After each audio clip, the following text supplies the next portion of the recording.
नमस्कार दोस्तों, हिंदी साहित्य सागर में आपका स्वागत है। आज के इस वीडियो में हम यूपी पीजीटी 2013 के हिंदी प्रश्न पत्र को विस्तार से हल करेंगे। यह सत्र न केवल आपकी तैयारी को परखने में मदद करेगा, बल्कि आगामी परीक्षाओं के लिए महत्वपूर्ण प्रश्नों के पैटर्न को समझने में भी सहायक होगा। तो चलिए शुरू करते हैं आज की प्रश्नोत्तरी। और आज हम 2013 के उन 125 प्रश्नों का विश्लेषण करेंगे जिन्होंने कई शिक्षकों का भविष्य बनाया है।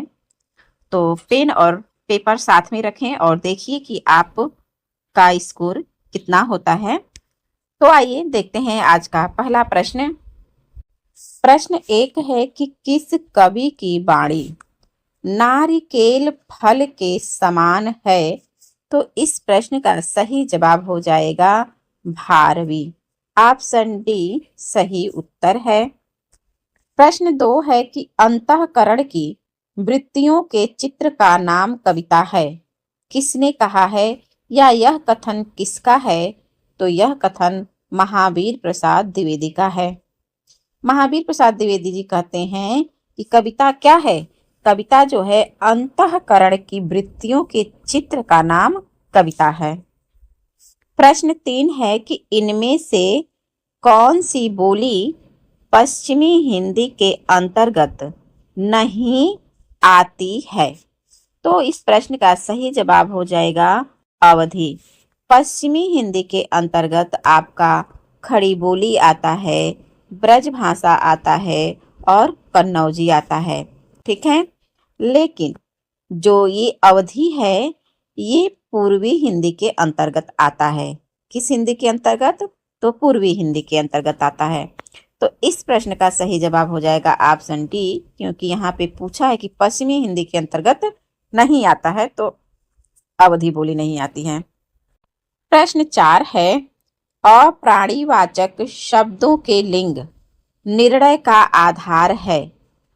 उनके साथ प्रयुक्त क्रिया, उनके साथ प्रयुक्त विशेषण या उनके साथ प्रयुक्त अव्यय। तो इस प्रश्न का सही जवाब होगा उनके साथ प्रयुक्त क्रिया और उनके साथ प्रयुक्त विशेषण।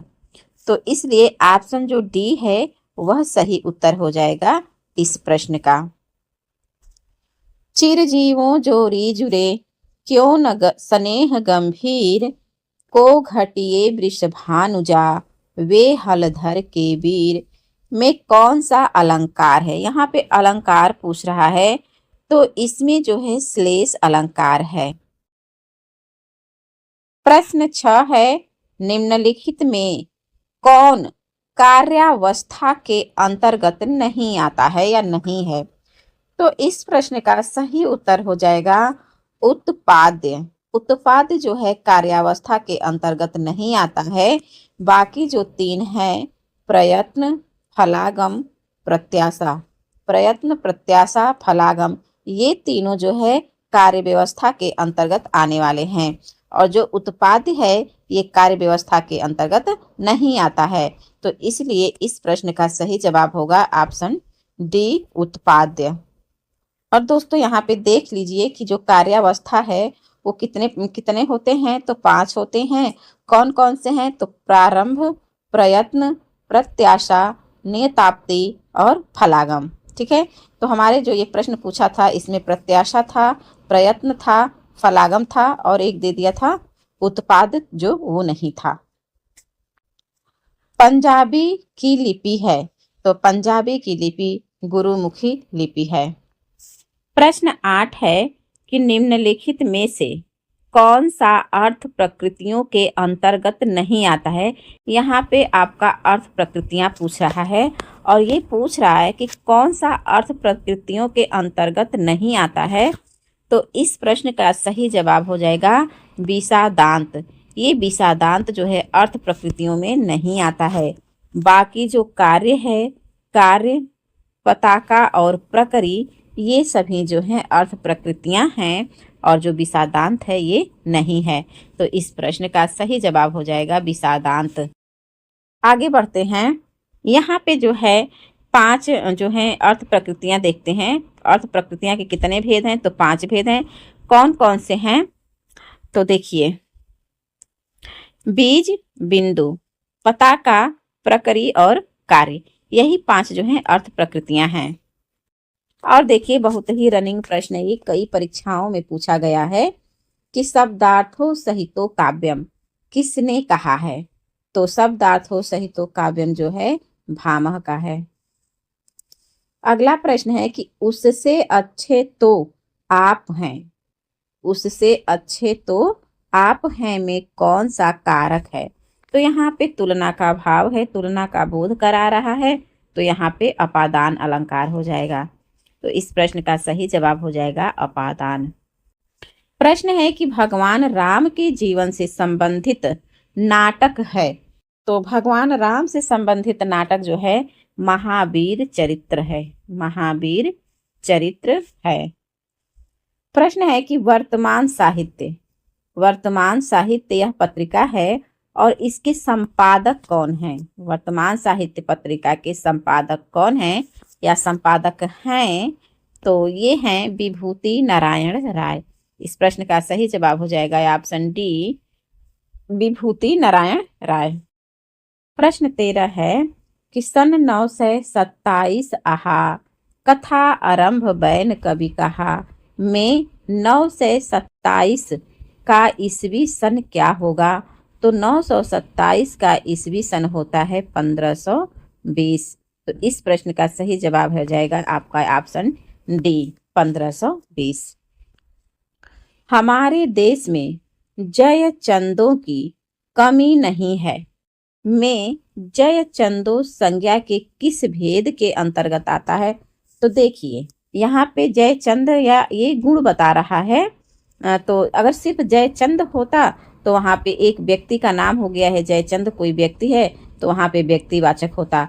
लेकिन यहाँ पे कह रहा है कि हमारे देश में जयचंदों की कमी नहीं है, यानी झूठ बोलने वाले लोग, मक्कारी करने वाले लोग या दलाल या जो भी इसका जयचंद का अर्थ निकालिए, तो करें ऐसे लोगों की, ऐसे जयचंदों लोगों की कमी नहीं है हमारे देश में। तो यहाँ पे जयचंदों का मतलब हो जाएगा जातिवाचक संज्ञा। अगला प्रश्न है कि विशेष रूप से जो भावों को प्रकट करते हैं उन्हें क्या क्या कहते हैं या उन्हें कहते हैं? तो उनको विभाव कहते हैं। विभाव किसको कहते हैं? तो विशेष रूप से जो भावों को प्रकट करते हैं उन्हें विभाव कहते हैं।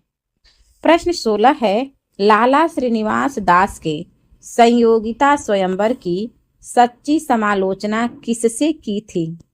तो ये किसने होगा, यहाँ पे किससे लिखा है, इसको बना लीजिएगा। तो इस प्रश्न का सही उत्तर हो जाएगा बाल कृष्ण भट्ट ने। ठीक है, बाल कृष्ण भट्ट ने श्रीनिवास दास के जो संयोगिता स्वयंवर था नाटक, उसी का सच्ची समालोचना नाम से जो है किए थे। किसने? तो बालकृष्ण भट्ट ने। प्रश्न 17 को देखिए और ये बहुत ही मजेदार प्रश्न है। प्रश्न 17 है कि मोही का हसेसी की कोहरही। कह रहे हैं कि मोही का हसेसी की कोहरही किसने कहा था ये? तो ये जो है जायसी ने शेरशाह से कहा था। शेरशाह के दरबार में जब जायसी पहुंचे तो इनको देख के वहां पर जो शेरशाह था और भी लोग थे हंसने लगे थे। तो वही जो है जायसी ने कहा कि मोही का हंसेसी की कह रही, तुम मुझ पर हंस रहे हो या मुझे बनाने वाले उस कुम्हार पे अर्थात उस भगवान पे हंस रहे हो? प्रश्न 18 है निबंध गद्य की कसौटी है, किसने माना है? तो ये तो जगविदित ही है कि किसने माना होगा गद्य की कसौटी? तो आचार्य रामचंद्र शुक्ल ने। अगला प्रश्न है कि उसने उसे छल से पराजित किया।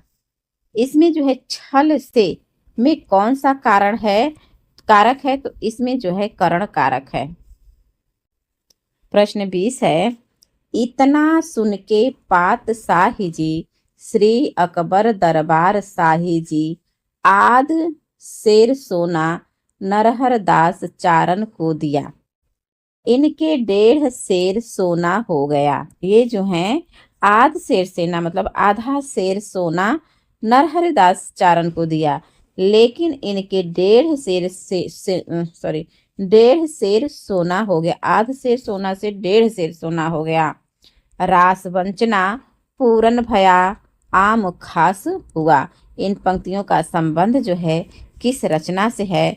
तो इस पंक्तियों का संबंध जो है ऑप्शन बी चंद छंद वर्णन की महिमा से है। प्रश्न 21 है कि वंद शब्द के लंग लकार के प्रथम पुरुष के लिए दिए रूपों में गलत कौन सा है? तो इस प्रश्न को चयन बोर्ड ही गलत माना है। तो फिर हम भी आगे बढ़ लेते हैं। आते हैं प्रश्न संख्या 22 पर। प्रश्न 22 क्या है? निम्नलिखित शब्दों में नपुंसक लिंग का चयन कीजिए। तो इसमें नपुंसक लिंग बताना है। स्त्री स्त्रीलिंग है, दारा भी स्त्रीलिंग है, पत्नी भी है, लेकिन बचा ऑप्शन सी कलत्र, ये नपुंसक लिंग है। ध्यान मग्न में कौन सा समास है? तो इसमें जो है ध्यान में मग्न तत्पुरुष समास हो जाएगा। अगला प्रश्न देखिए, स्पर्श धातु के लंग लकार के मध्यम पुरुष में दिए रूपों में गलत कौन सा है? तो यहाँ पे गलत बताना है। पहले तो धातु है स्पर्श धातु, पूछ क्या रहा है? लंग लकार के मध्यम पुरुष में दिए गए रूपों को पूछ रहा है। नहीं, पूछ नहीं रहा है, बता रहा कि मध्यम पुरुष में दिए गए रूपों में गलत कौन सा है। तो इस प्रश्न का सही जवाब हो जाएगा अपृष्टताम। प्रश्न है, जदापि सुजाति सुलक्षणी सुवर्ण सरस सुवृत्त, यहाँ पे सुवृत्त होना चाहिए, सुकृत दिया है। भूषण बिनु न विराजई कविता वनिता मित, तो ये जो है किसका है? तो ये केशव दास का है। प्रश्न है कि राजेंद्र यादव हंस के संपादक थे, कब से कब तक थे? तो ये 1886 से 2013 ईस्वी तक थे। वाक्य विचार के अंतर्गत क्या अध्ययन किया जाता है? तो वाक्य विचार के अंतर्गत वाक्य का ही अध्ययन किया जाता है। स्वश्री शब्द के चतुर्थी विभक्ति में दिए हुए रूपों में गलत कौन सा है? तो गलत बताना है। तो यहाँ पे गलत हो जाएगा स्वसुह। स्वसुह जो है 12 बरिस ले कुकर जिए और 13 ले जिए सियार, बरिस 18 छत्री जिए आगे जीवन को धिक्कार, किस विधा की रचना है? ये देखिए यहाँ पे विधा पूछ दिया है, तो यह है आल्हा। आचार्य रामचंद्र शुक्ल की दृष्टि में किस युग के लेखकों की दृष्टि व्याकरण के नियमों पर अच्छी तरह नहीं जमी थी?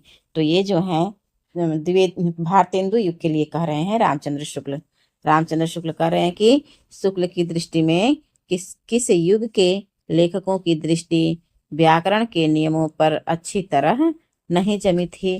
तो इसका सही जवाब हो जाएगा भारतेंदु हरिश्चंद्र।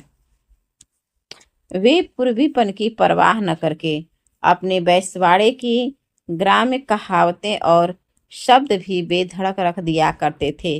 शुक्ल जी इन पंक्तियों का संबंध किससे बताया है? तो ये प्रताप नारायण मिश्र से बताया है। अष्टयाम नामक पुस्तक में किसकी दिनचर्या का वर्णन है? तो इसमें राम, देखिए अष्टयाम में दोनों लोग का मिलता है, कृष्ण का भी मिलता है और राम का भी मिलता है। देखते हैं, तो यहाँ पर भी कृष्ण को ही सत्य माना है। ऑप्शन ए सही उत्तर हो जाएगा। मणिकर्णिका आत्मकथा किसका है? तो ये तुलसी राम का है मणिकर्णिका। रामानंद ने किस संप्रदाय में अपनी पूरी गुरु परंपरा का उल्लेख किया है? तो रामार्चन पद्धति में किया है। प्रश्न 34 है, रामानंद ने किस पुस्तक में अपनी पूरी गुरु परंपरा का उल्लेख किया है? तो इस प्रश्न का सही जवाब है रामार्चन पद्धति। प्रश्न 35 है कि कविता हमारे परिपूर्ण क्षणों की वाणी है। ठीक है, कविता हमारे परिपूर्ण क्षणों की वाणी है, किसने कहा है? तो ये पंत का कथन है, सुमित्रानंदन पंत। अगला प्रश्न है, निज भाषा उन्नति है सब उन्नति को मूल, बिनु निज भाषा ज्ञान के मिटत नहीं की तो कविता किस पत्र में छपी थी? तो पहले ये बताइएगा कि ये कविता किसका है। इस जो है कविता किसका है, इस प्रश्न का सही उत्तर जो है आप लोग कमेंट में बताइएगा।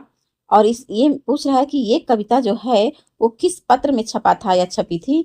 तो ये हिंदी प्रदीप में छपी थी। स्पर्श धातु के लंग लकार के मध्यम पुरुष के दिए रूपों में गलत कौन सा है? तो इस प्रश्न को आयोग ने ही, चयन बोर्ड ने ही गलत मान लिया है। ठीक है, आगे बढ़ते हैं। प्रश्न 38 है, राम हृदय जाके नहीं विपत्ति सुमंगल ताही। राम हृदय जाके नहीं विपत्ति सुमंगल ताही। तो इसमें कौन सा अनुप्रास है? ठीक है, तो अनुप्रास के कितने भेद होते हैं आप लोग कमेंट में जरूर बताइएगा। और आप लोग हमारे वीडियो को कहाँ से देखते हैं कमेंट में जरूर बताइएगा।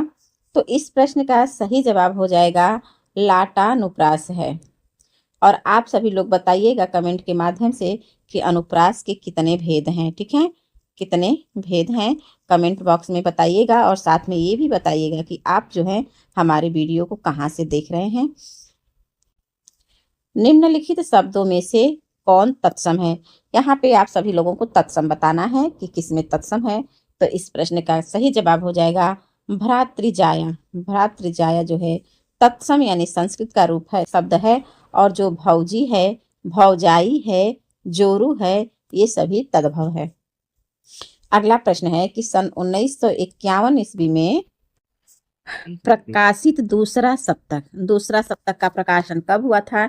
एक प्रश्न तो यही हो जाएगा, कब हुआ था? तो 1951 ईस्वी में हुआ था। तो दूसरा सप्तक में कौन सी कवयित्री शामिल थी?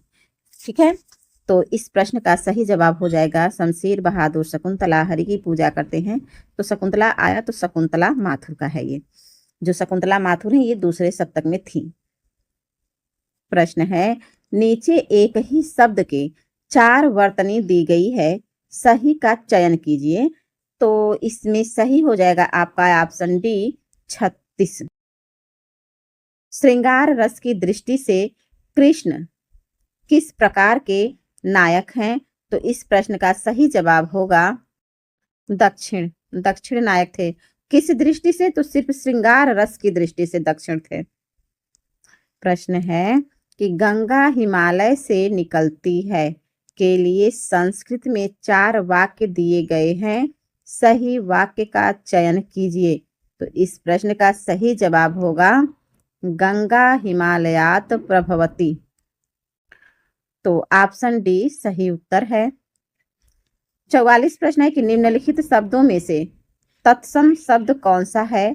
तो तत्सम यहाँ पे भी बताना है। तो इस प्रश्न का सही जवाब हो जाएगा श्रृंगार। श्रृंगार जो है तत्सम शब्द है।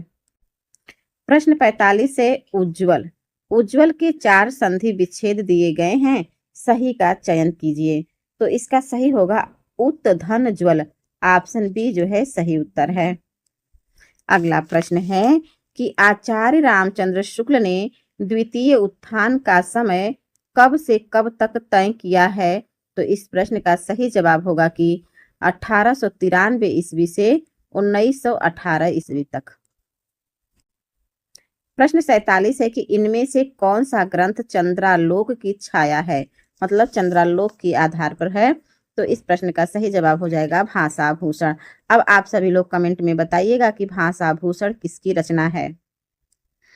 फरिश्ते निकले की मुख्य पात्र कौन है? तो इसके मुख्य पात्र हैं बेला बहू। प्रश्न है कि हिंदी भाषा में रचना करने पर किस सूफी कवि के मुसलमानों का उपालंभ सुनने को मिला? प्रश्न ध्यान से सुनिएगा। प्रश्न पूछ रहा है कि हिंदी भाषा में रचना करने पर किस सूफी कवि के मुसलमानों का उपालंभ सुनने को मिला? तो वो कवि जो हैं नूर मोहम्मद थे। कौन थे? नूर मोहम्मद थे। नई जमीन तोड़ना, एक शब्द दिया है नई जमीन तोड़ना के 4 अर्थ दिए गए हैं, सही अर्थ का चयन कीजिए। तो इसका सही अर्थ हो जाएगा अनूठा प्रयोग। अनूठा प्रयोग। आचार्य रामचंद्र शुक्ल ने प्रथम उत्थान का समय कब से कब तक निर्धारित किया है? तो इस प्रश्न का सही जवाब हो जाएगा 1868 से 1893 ईस्वी में। अगर ऐसे नहीं याद रहेगा तो ऐसे याद कर लीजिएगा कि भारतेंदु की एक पत्रिका थी कवि वचन सुधा, कब प्रकाशित हुई थी? तो 1868 में। तो कवि वचन सुधा से लेकर के नागरी प्रचारणी सभा तक था माने थे। नागरी प्रचारणी सभा 1893 ईस्वी में। ठीक है, तो जो आचार्य रामचंद्र शुक्ल जी हैं वो प्रथम उत्थान का समय कब से कब माना है? तो 1868 ईस्वी से 1893 ईस्वी। प्रश्न है कि किस भाषा का पूर्व पद संख्यावाची होता है? ठीक है, किस भाषा का पूर्व पद संख्यावाची होता है? तो ये है द्विगु समास। इस प्रश्न का सही जवाब हो जाएगा द्विगु समास। द्वंद्व समास में कौन सा पद प्रधान होता है? द्वंद्व समास में तो इसमें जो है दोनों पद प्रधान होता है। निम्नलिखित में से कौन सा अर्थोपक्षेपक नहीं है? तो जो नियताप्ति है ये नहीं है, बाकी प्रवेशक, चूलिका और विश्वकंभक जो है ये अर्थोपक्षेपक है। प्रश्न 55 है कि युष्मद् शब्द के सप्तमी विभक्ति में दिए रूपों में गलत है। कौन सा गलत है? ठीक है, युष्मद् शब्द के सप्तमी विभक्ति का तो इस प्रश्न का सही जवाब है तव जो है गलत है। निम्नलिखित प्रश्नों में पुल्लिंग का चयन कीजिए। तो हवा स्त्रीलिंग, कोयल भी स्त्रीलिंग, शिक्षा भी स्त्रीलिंग, लेकिन ये जो दारा है ये पुल्लिंग नहीं है। पुल्लिंग का चयन करना है ना, तो दारा पुल्लिंग नहीं है और बाकी हवा, कोयल, शिक्षा ये सभी पुल्लिंग है। पुल्लिंग का चयन कीजिए कह रहा है। अरे सॉरी, हवा स्त्रीलिंग है। एक बार पुनः देखते हैं। हवा, कोयल और शिक्षा ये सभी स्त्रीलिंग है और पुल्लिंग कौन है? तो ये दारा है। ऑप्शन सी सही उत्तर है। बसंत के 4 पर्याय दिए गए हैं, इनमें त्रुटिपूर्ण कौन सा है? तो देखिए, बसंत का पर्यायवाची पूछ रहा है तो ऋतुपति है, मधुमास है, कुसुमाकर है, लेकिन जो कांतार है ये नहीं है। तो फिर प्रश्न बनता है कि कांतार किसका पर्यायवाची है? तो ये जंगल का पर्यायवाची है और इस प्रश्न का सही उत्तर यही होगा, ऑप्शन डी। अगला प्रश्न है अद्भुत रस का स्थायी भाव है। तो अद्भुत रस का स्थायी भाव क्या होता है? इस प्रश्न का उत्तर सही हो जाएगा सी, विस्मय। जो अद्भुत का अस्थाई भाव विस्मय होता है। दिवस का अवसान समीप था, गगन था कुछ लोहित हो चला, तरु शिखा पर थी अब राजती, कमलनी कुल बल्लभ की प्रभा। काव्य पंक्तियों का संबंध किससे है? तो ये पंक्ति जो है प्रिय प्रवास से है। निबद्ध या निबंध काव्य कौन नहीं है? तो इस प्रश्न का सही जवाब हो जाएगा विनय पत्रिका। इनमें से कौन व्यंजन अल्प प्राण है? तो व्यंजन भी हो और अल्प प्राण हो तो क ख ये तो महाप्राण च हो जाएगा। ऑप्शन सी सही उत्तर है। इनमें से कौन नाट्य वृत्तियों के अंतर्गत नहीं है? तो ये जो सात्विक है ये नहीं है, सात्वती होती है ना। हाँ, नाट्य वृत्तियां। और प्रश्न बताइएगा कि नाट्य वृत्तियां कितनी हैं? तो नाट्य वृत्तियां 4 हैं। कौन कौन से? सात्वती, कौशिकी, आर्यभट्टी और भारती। इंदुमती किसकी छाया मानी जाती है? तो ये टेम्पेस्ट की छाया मानी जाती है। हिंदी का ऐसा कौन निबंधकार है जिसके ध्यान में लिखते समय बाण और दंडी रहा करते थे? तो वो कवि कोई और नहीं, लेखक कोई और नहीं है बल्कि गोविंद नारायण मिश्र हैं। अगला प्रश्न है पाए महावर देन को नाइन बैठी आय, फिर जानी महावरी ईड़ी मीड़त जाए। तो इसमें अलंकार पूछा है कि इसमें कौन सा अलंकार है? तो इस प्रश्न का सही जवाब हो जाएगा भ्रांतिमान अलंकार है। प्रश्न है कि रामानुज के श्री संप्रदाय में किसकी उपासना होती थी? तो इस प्रश्न का सही उत्तर है विष्णु। प्रश्न है कि उपन्यास के तत्वों में कौन सा नहीं है? यहाँ पे तो देखिए, कथा वस्तु भी उपन्यास में होता है, कथोपकथन भी होता है, चरित्र चित्रण भी होता है, लेकिन ये जो रंग निर्देश है ये नहीं होता है। तो न रंग निर्देश कहाँ पे मिलता है? तो ये हमें नाटक में मिलता है। तो इस प्रश्न का सही जवाब हो जाएगा ऑप्शन डी, रंग निर्देश। प्रश्न है कि आपका घर जिस शहर में है उस शहर का नाम संज्ञा का कौन सा भेद सूचित करता है? तो ये जो है व्यक्तिवाचक संज्ञा का भेद सूचित करता है। प्रश्न है कि भरत मुनि ने गुणों की संख्या बताई है। तो भरत मुनि ने गुणों की संख्या कितनी बताई है? तो इस प्रश्न का सही जवाब हो जाएगा 10। ए ऑप्शन सही है। प्रश्न संख्या 70 है कि कयामत का वर्णन जायसी द्वारा रचित काव्य में हुआ है, यानी कि कयामत का वर्णन जायसी के किस रचना में हुआ है? तो आखिरी कलाम में हुआ है। अगला प्रश्न है कि संकलन त्रय में कौन नहीं है यहाँ पे? तो संकलन त्रय में क्या क्या आता है? स्थान आता है, काल आता है और वस्तु, लेकिन ये जो कथानक है ये नहीं आता है। तो इस प्रश्न का सही जवाब हो जाएगा कथानक, ऑप्शन डी। निम्नलिखित में से धीरोधत्त नायक कौन है? पूछ रहा है कि धीरोधत्त नायक कौन है? तो ये हैं भीमसेन। अगला प्रश्न है वृक्ष से पत्ते गिरते हैं के लिए संस्कृत में 4 वाक्य दिए गए हैं, सही वाक्य का चयन करिए। तो वृक्षस्य पत्राणि पतन्ति यह भी नहीं होगा, वृक्षस्य पत्राणि पतन्ति ये भी अशुद्ध है, वृक्षत पत्राणि पतन्ति, वृक्षे पत्राणि पतन्ति तो ये भी गलत है, और यह भी यहाँ पे रहेगा वृक्षात, वृक्षात पत्राणि पतन्ति। तो इस ऑप्शन में तो कोई शुद्ध लग ही नहीं रहा है और आयोग ने भी इस प्रश्न को हटा दिया है। इसका शुद्ध होगा वृक्षात पत्राणि पतन्ति, पतन्ति। 74 प्रश्न है कि हिंदी शब्द सागर का प्रकाशन किस संस्था ने किया था? तो ये है नागरी प्रचारणी सभा ने किया था हिंदी शब्द सागर का प्रकाशन। प्रश्न 75 है कि बंग महिला का असली नाम क्या है? इस प्रश्न में बंग महिला का असली नाम पूछ रहा है, तो इनका असली नाम है राजेंद्र बाला घोष। तो इस प्रश्न का सही जवाब है ऑप्शन बी, राजेंद्र बाला घोष। प्रश्न है कि गुलाम मंडी उपन्यास है और इस उपन्यास की लेखिका कौन है?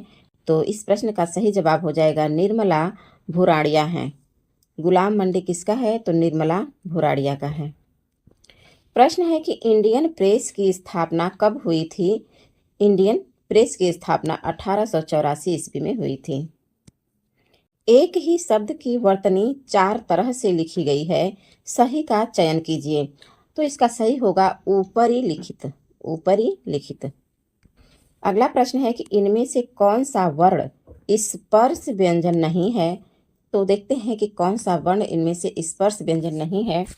तो क भी स्पर्श है, च भी है और ट भी है, लेकिन ये जो य है यह स्पर्श व्यंजन नहीं है बल्कि ये अंतस्थ व्यंजन है।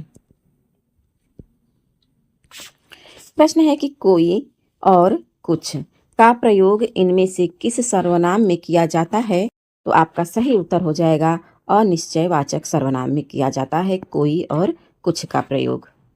अगला प्रश्न है कि कविता अपने मूल रूप में जीवन की आलोचना है। यह कथन किसका है कि कविता अपने मूल रूप में जीवन की आलोचना है? तो यह कथन जो है मैथ्यू अर्नाल्ड का है। अगला प्रश्न है कि मुद्रा राक्षस, ये नाटक है मुद्रा राक्षस, तो इस नाटक का नायक कौन है? तो इसका नायक है चाणक्य। अगला प्रश्न है कि राजमती से रूठकर बीसल देव कहाँ चला गया था? राजमती से रूठ करके बीसल देव कहाँ चला गया था? तो बीसल देव उड़ीसा चला गया था। अब आप सभी लोग बताइएगा कि ये जो राजमती हैं ये किस कृति की पात्र हैं, किस रचना की पात्र हैं राजमती? प्रश्न है कि मृगावती के लेखक कौन है?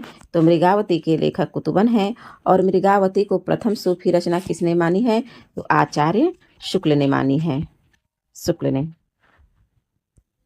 प्रश्न है कि शिवा को बखानु की बखानु छत्रसाल को, इसमें जो शिवा है इसका अर्थ बताना है। शिवा का अर्थ क्या होगा?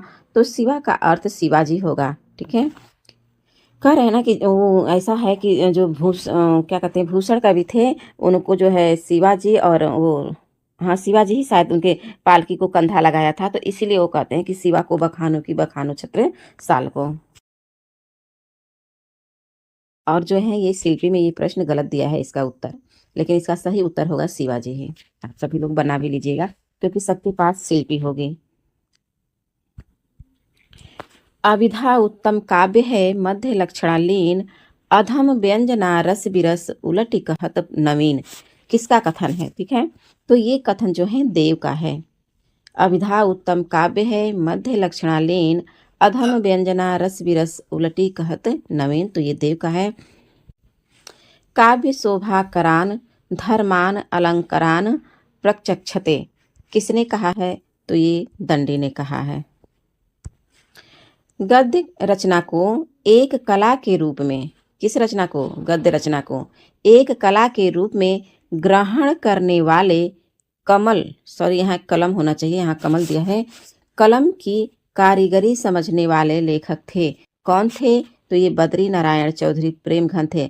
लेकिन ये शब्द कौन कहा है प्रेमघन के विषय में? तो आचार्य रामचंद्र शुक्ल जी कहते हैं कि गद्य रचना को एक कला के रूप में ग्रहण करने वाले, कलम की कारीगरी समझने वाले लेखक हैं कौन? तो बद्री नारायण चौधरी प्रेमघन। प्रश्न है कि वेश्या के 4 पर्याय दिए गए हैं, इनमें त्रुटिपूर्ण कौन सा है?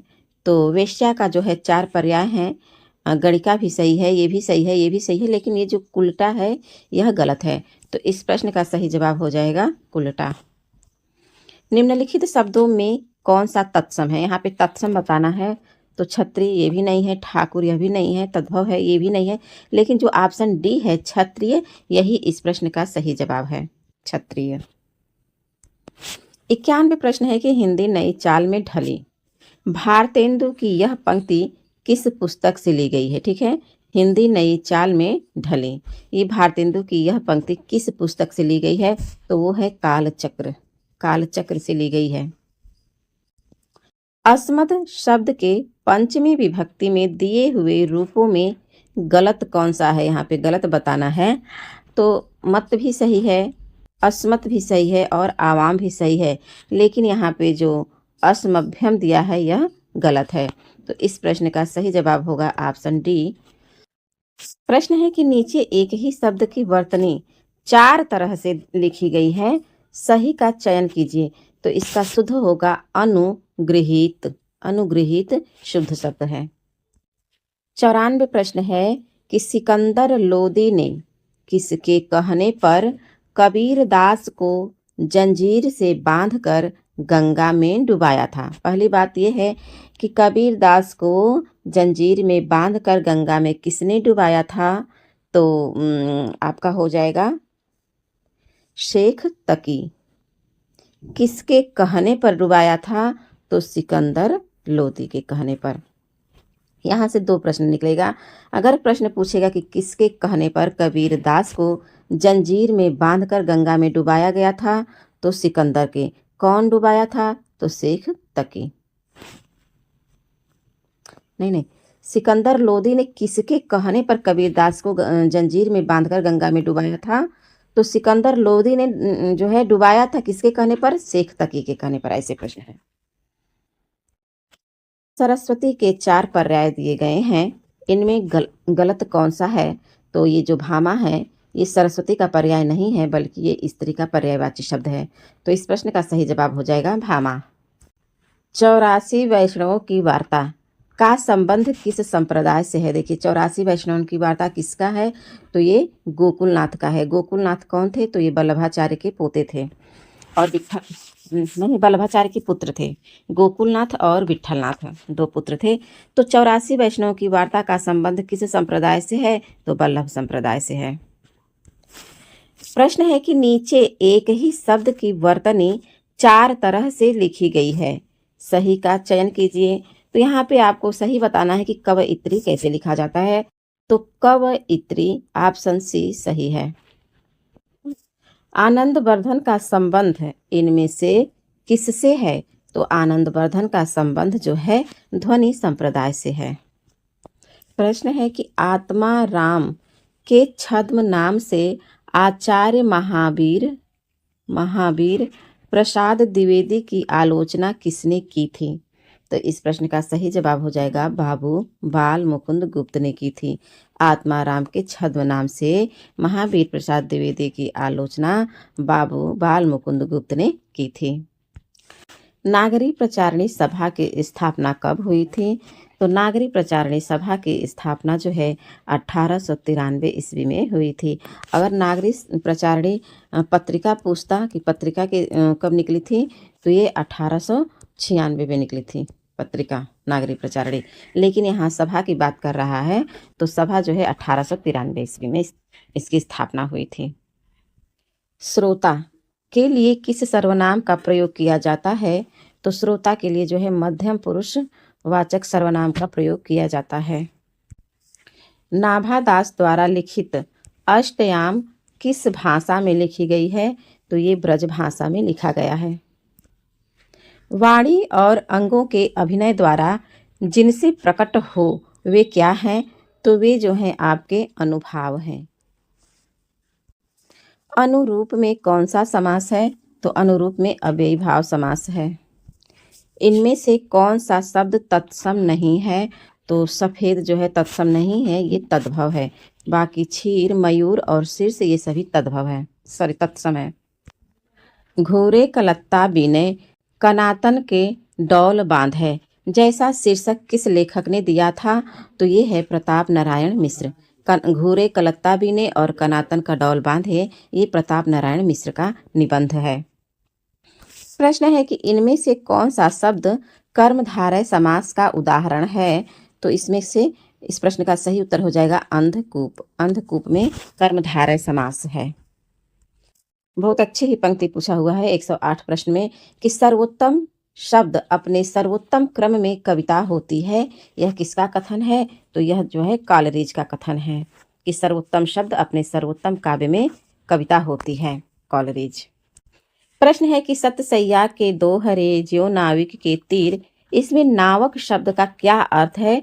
तो ये प्रश्न को जो है आयोग ने नहीं माना है, उसको डिलीट कर दिया है, क्योंकि कुछ लोग कहीं पे बहेलिया मिलता है, कहीं पे नाविक मिलता है, ठीक है, तो इस भी प्रश्न को आयोग ने नहीं माना है, गलत ही मान लिया है।